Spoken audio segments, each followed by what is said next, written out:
Ladies, my fellow mommies, we are always so busy, on the go, kids screaming in the back seat, sleeping babies. I have the ultimate hack for you. Welcome to the Stay Fit Mom Podcast with Krista and Tracy, your go-to girls for health, fitness, and keeping it real in mom life. If you can't seem to get in a good groove with your nutrition and exercise program, this is for you. We've coached thousands of women using macros for over 8 years, and I'm well known around here for my 5-day meal prep videos. What does a macro balanced meal look like? Hit subscribe to the Stay Fit Mom Podcast and join us for a fun, meaningful journey toward a healthier, happier you. You got this, Mom.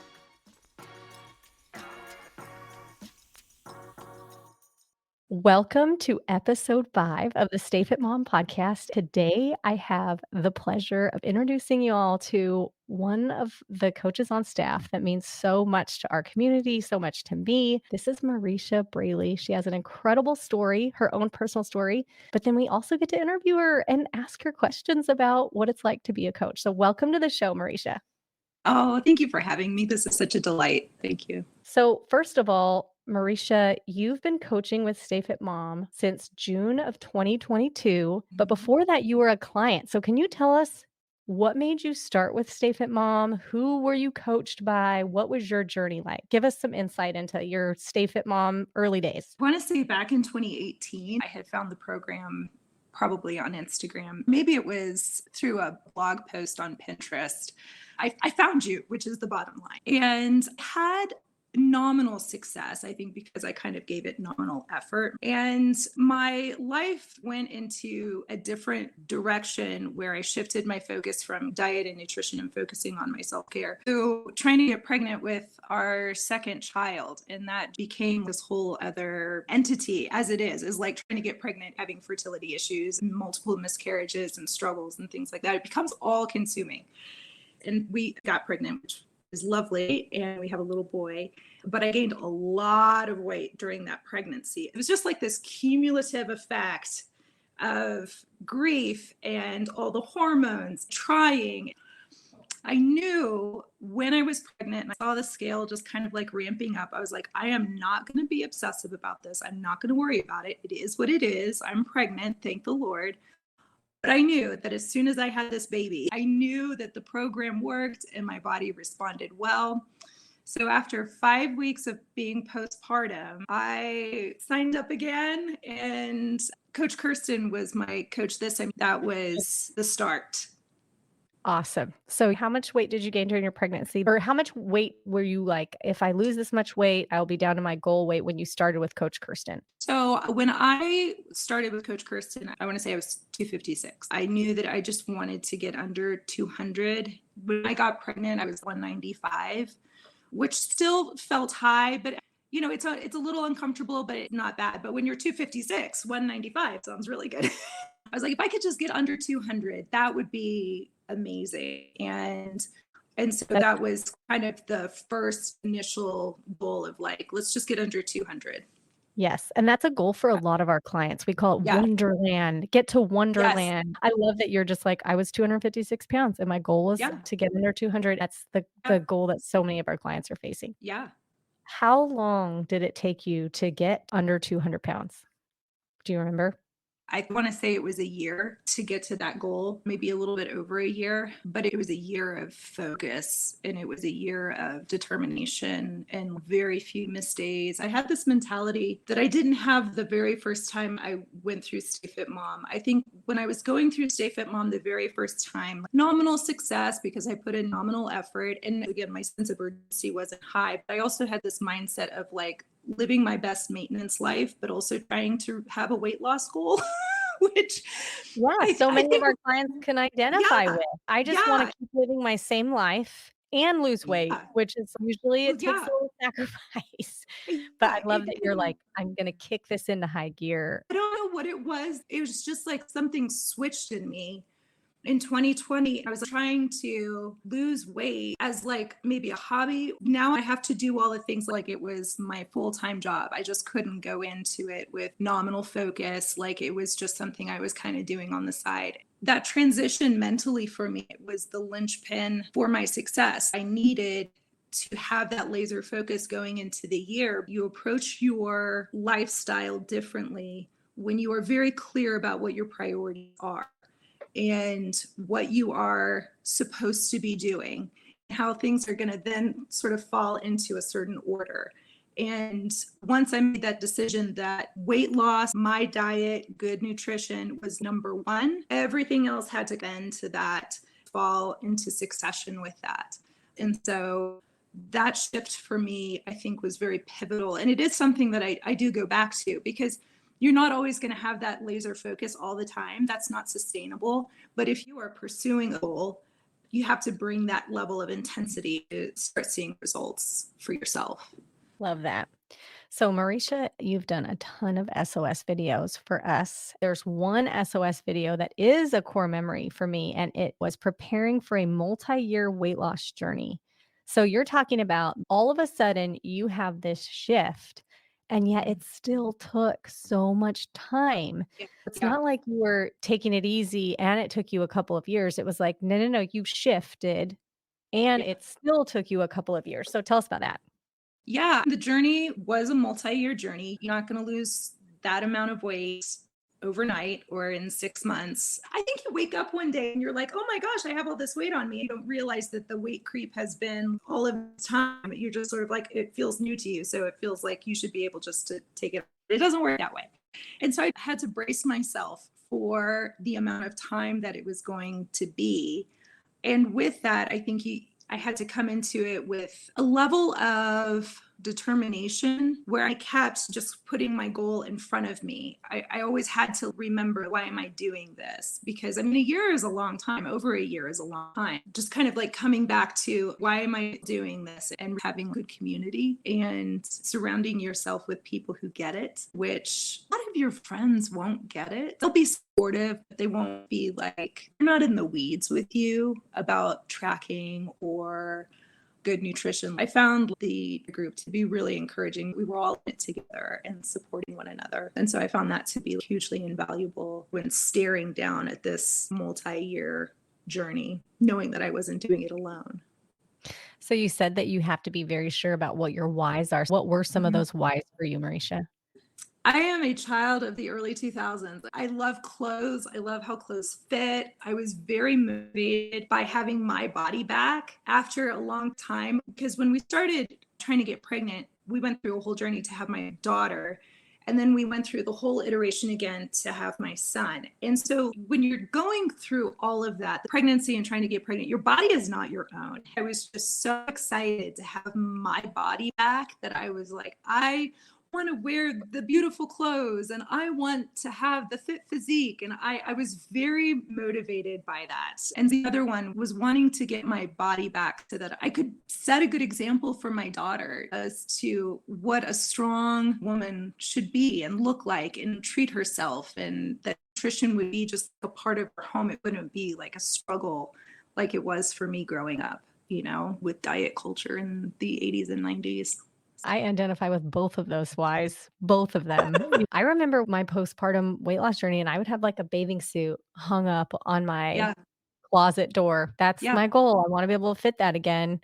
And Yeah. it is helpful at first. That is a very Yeah. good starting motivation. But as you eventually hit those goals, then what? Yeah. Well, now I've got it back. And now I want to show my daughter what a healthy mom looks like, what a healthy woman looks like. I love that. Yeah. Yeah. What would you say is the hardest, most challenging thing about losing 70 pounds? It's the mental game of wondering if it will all come back, because women who have gained that amount of weight don't just drift there. There's so many habits and so many decisions that bring you to that point. To then lose it, you kind of wonder, do I really have victory over this? Did I really win? Or is it all going to come back and I'm going to wake up and be in this nightmare situation? I have to do it all again. Mm-hmm. I think that there's that mental piece of it. Which, by the way, I would say totally valid. Absolutely.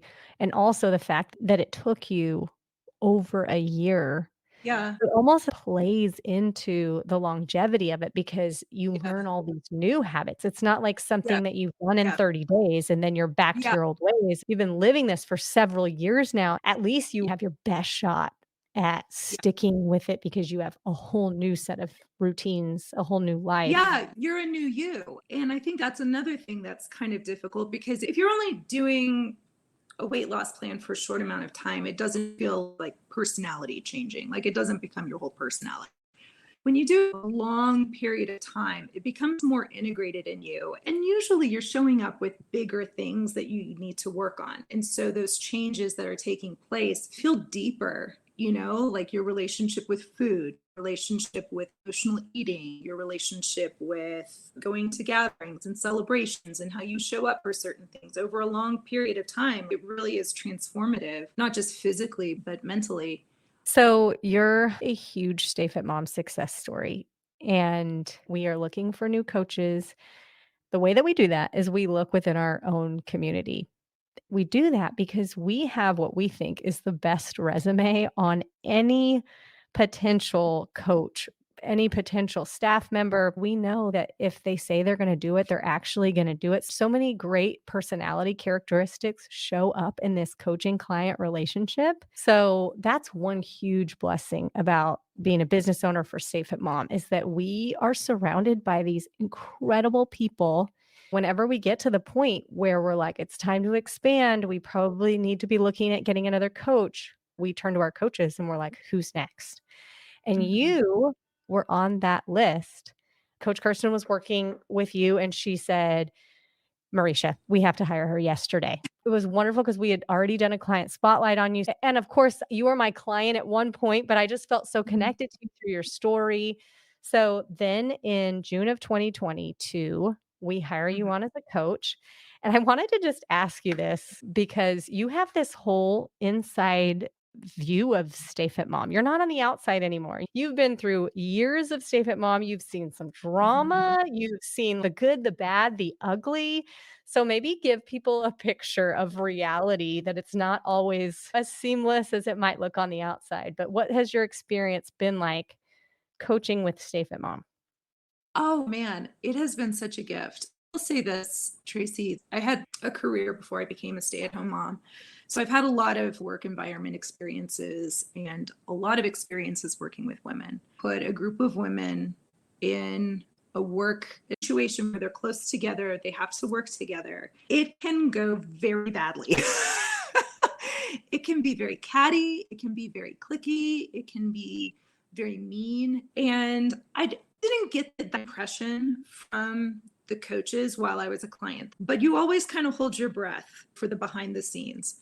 When I became a coach, I treated with absolute love, genuine affection, genuine excitement, genuine care. It was like a welcoming home committee. All the coaches were so gracious, so kind, very real and genuine. I say that because that's so uncommon when you get a lot of women working together.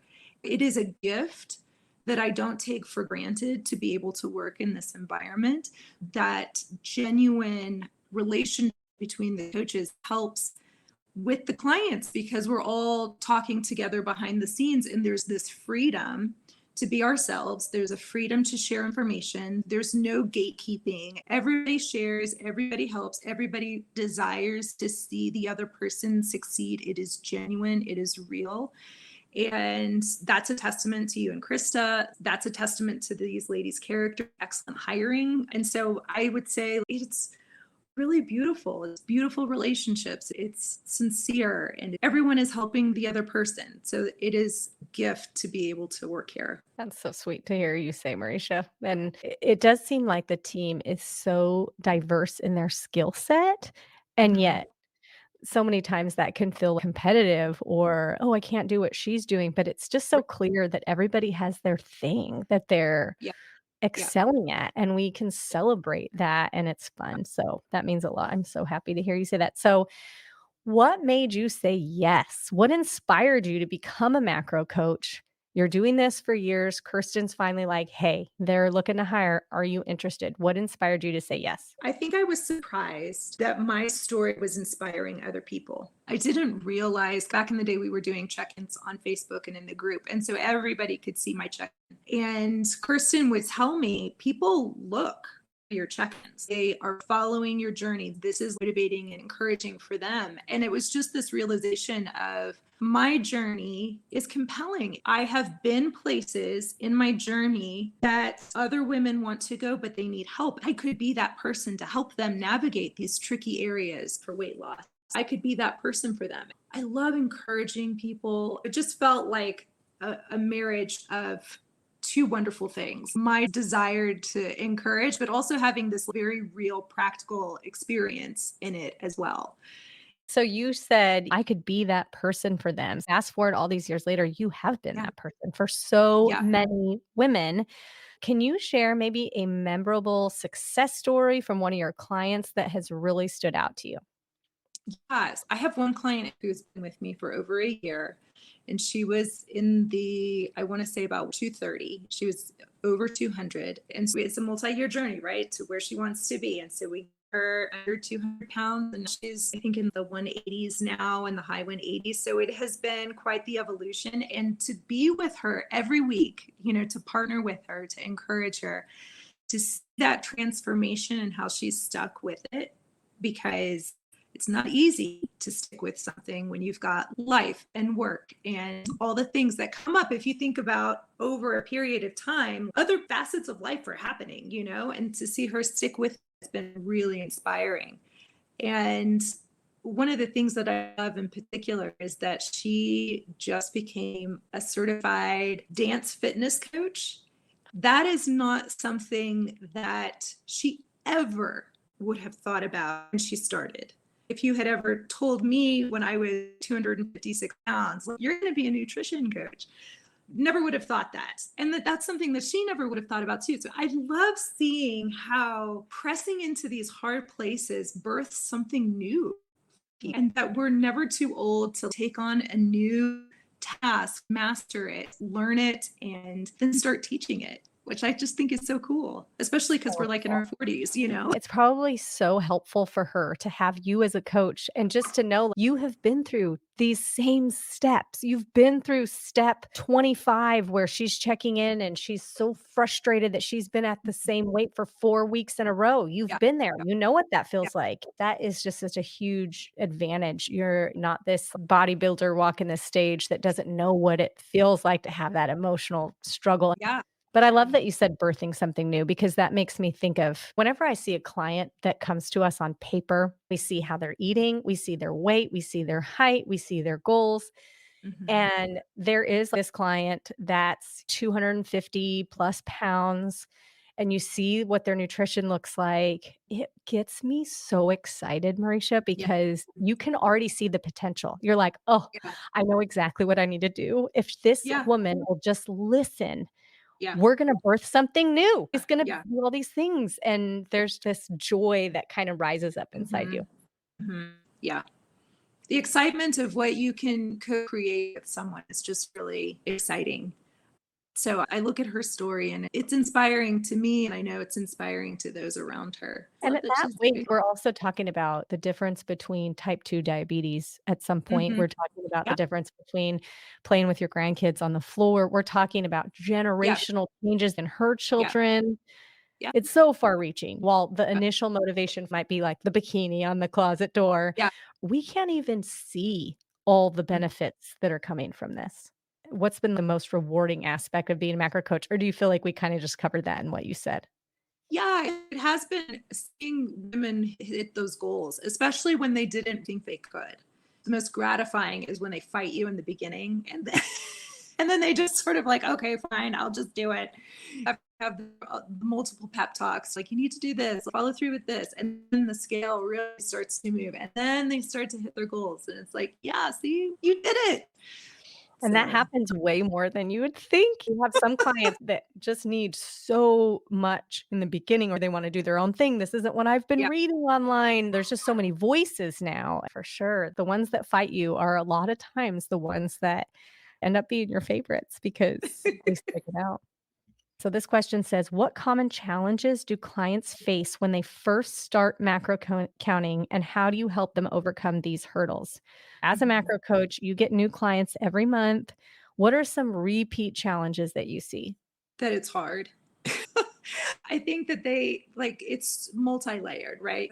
I think the industry kind of feeds them that macros is going to fit in with your lifestyle and that it's flexible dieting and it's all of these things. And all of that is true, but that's just logistics of doing it. And people realize how busy their lives are and how this is more involved than they thought it would be. And then you layer a calorie deficit on top of that, and suddenly it doesn't feel like it's going to fit with their lifestyle. And some of the time, it's that they haven't made it their true priority. You know, like I was talking about it the first time that I did macros, just wanting this to be sort of something that I did while I was doing the rest of my life.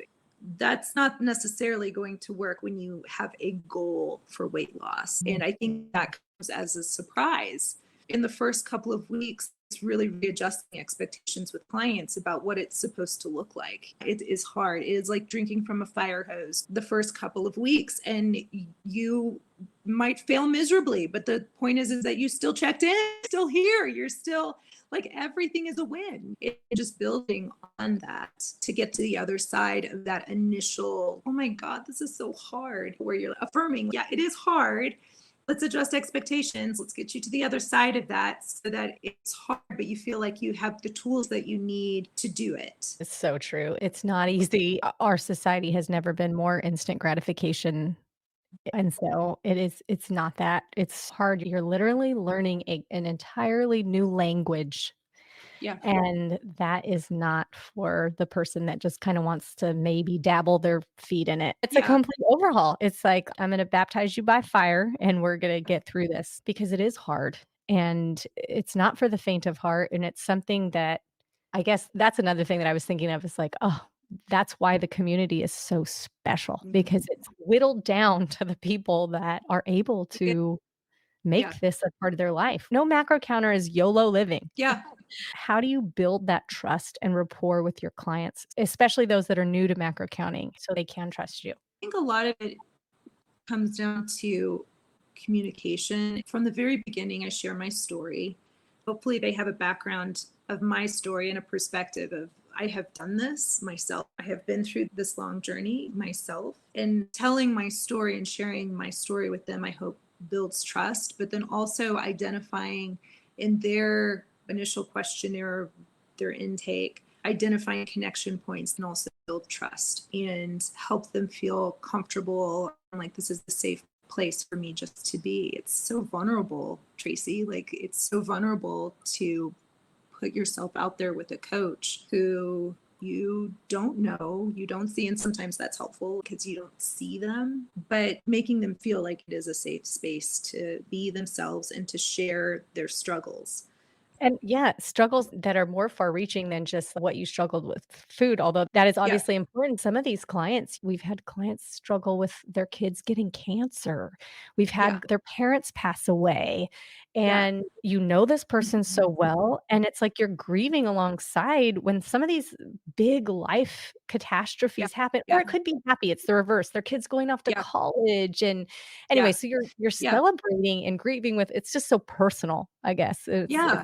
It is. And then as a coach, as a nutrition coach, it's coming in and like, okay, well, what role does nutrition play for you this week with everything that's at play, with the goals that are in front of you and the margin that you have? What a reasonable expectation for yourself. I remember Coach Kirsten, who I was coached by, and we're going through the adoption process. I would submit my check-ins, and I was so frustrated that I just couldn't get my life together enough to get it 7 for 7. And she finally was like, Tracy, I just want to shake you. You're literally just doubled your family. Take a deep breath. The fact that you're even checking in and you're trying is incredible. It's just nice to have somebody that's not in it that can pull you back to earth. Well, I think that we put such expectations on ourselves about what it's supposed to look like all the time. And we're not designed to just hit macros all the time. Life happens. How do we pivot? How are we flexible? How do we adjust? And then having that outside perspective of like, this is what you need this week. Someone who sees it is like, this is what you need. And then being like, okay, I'm just going to put all of my thoughts to the side, hear what my coach has to say, and I'm going to do that. Mm-hmm. And I think too, something that I really struggle with personally is just living in the world of social media where other people seem like they're killing it all the time. I get it. It's a highlight feed, but you're just like, wow, she looks really great. And taking your mind off, like being able to celebrate other people's highs without Mhm. having it tear you down inside, that's Yeah. like an art that we got to Yeah. master. Yeah. How do you look at somebody's success story and hitch your wagon to that without envy or jealousy, but let it Hmm. fuel you and inspire you and Right. motivate you? Like that's the position of your heart you want it to be, without looking at it from a place of shame as well. Like, oh, I didn't do enough. Right. Okay, so you, Mariesha, your clients love you. You have some of the highest amount of returning clients. Tell us, what do you think is the most important quality a coach should have to effectively support their new clients? Basically, what's the secret to creating that bond? Think it's reading between the lines of what they're writing, which sometimes they spell it out for you, but a lot of times people don't because they don't even know what's going on. But it's reading between the lines of how we went and speaking into that every week. I try to be as encouraging as possible, acknowledging like, wow, that was a really hard week. And look at everything that you did. You still did all of these things. It's amazing. And just speaking very intentionally, encouragement, they can carry that with them into their week. I want their check-ins and my responses to their check-ins to feel like, oh, wow, yeah, okay, I can do this. I can do this. All right, let's do it. That's such a Um, good feeling. I just need Mariesha to give me this. Yes, 'cause I have felt that before. Like I just yeah, need, that's awesome. you just can't underestimate the power of encouragement in someone's life. I remember waiting with bated breath to hear from Kirsten. I needed her input on my week. It was the fuel for my upcoming week. And Right. I remember that anticipation of, oh, she replied, oh my gosh, it's time. And I just felt so encouraged by that. And so that is what I translate into my clients as well. I want them to feel empowered into their next week through encouragement, practical tips, and logistics, but just that feeling like, ooh, I got this. I can do it. I love that. And what people might not know is that you have a lot of clients. And to make your clients not feel like, oh, I'm just another one on their list that I'm just going to Yeah. check off, Yeah. to make them feel like I'm giving you 100% of my focus right now. And I get what you're needing from this interaction. That's Yeah. powerful. So, what advice do you have for someone that's just starting out macro counting? For someone just starting out, just keep going. Every week is going to get better. It's going to get easier. It's going to feel smoother. And just keep going, because I think that those initial weeks are hard because you're not one of those women who loses a lot of weight. There's some gals who are like, I lost 6 pounds in the first week. And that's not everybody.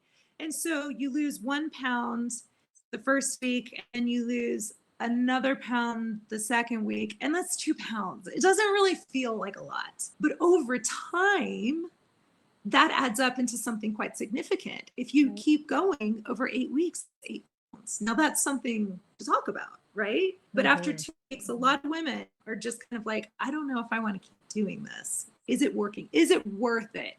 Is the juice worth the squeeze, right? Is it worth all of this effort that I'm putting into it? Yes, it is. You just haven't gone far enough to know. But I know as a coach, I know just to keep going. That's awesome. I was going to ask you, is there anything else, any one mantra or motivational quote that resonates with you? I love what you just said. So if you're like, that's it, then that's fine. But anything else? I would add, mindset is everything. If you decide that you can't do something, then you won't do it. But if you decide, I can do this, then you will follow it through. You will see it through, even if logistics look hard. There's something powerful about making the decision to do something. Your brain starts thinking about, how are we going to get this done? It starts computing, it starts processing. But the minute you say, I can't do this, it stops. Mhm. And it Mm. is so powerful to just mentally make the decision, this is what I'm going to do. I'm going to do this thing. Mhm. And then all systems get on board with that. And it's the best feeling to have done it and to have that Yeah. confidence in yourself. Like, I made this promise Yeah. to myself and I did it. That Yeah. just gives you more confidence for the next hard thing and the next hard Yeah. thing. That is the game of Yeah. life. But Right. that's so important. I've been reading Atomic Habits, and one of the things they talk about is when you take on this identity. It reminded me of what you were saying. You have to just make up your mind that I'm going to actually do this instead of saying I can't do it. But this was saying like to take it one step further and make it your identity. Like I am a healthy person. Now Yeah. you're a healthy person. You have to do what Mhm. healthy people do. I'm a disciplined person. Right. I'm a meal prepper. You take on that identity and it's suddenly way more empowering. You're going to commit to doing those things versus Yeah. I'm overweight, I'm obese, I'm too tired, I'm lazy. So feeding your, Yeah. like you're saying, your mindset, those Yeah. identity of who you really are. If you had to do it all over again, if you were 256 pounds again and you had to do it all over again, would you do it? Yes. Yeah. Because I know what's on the other side now.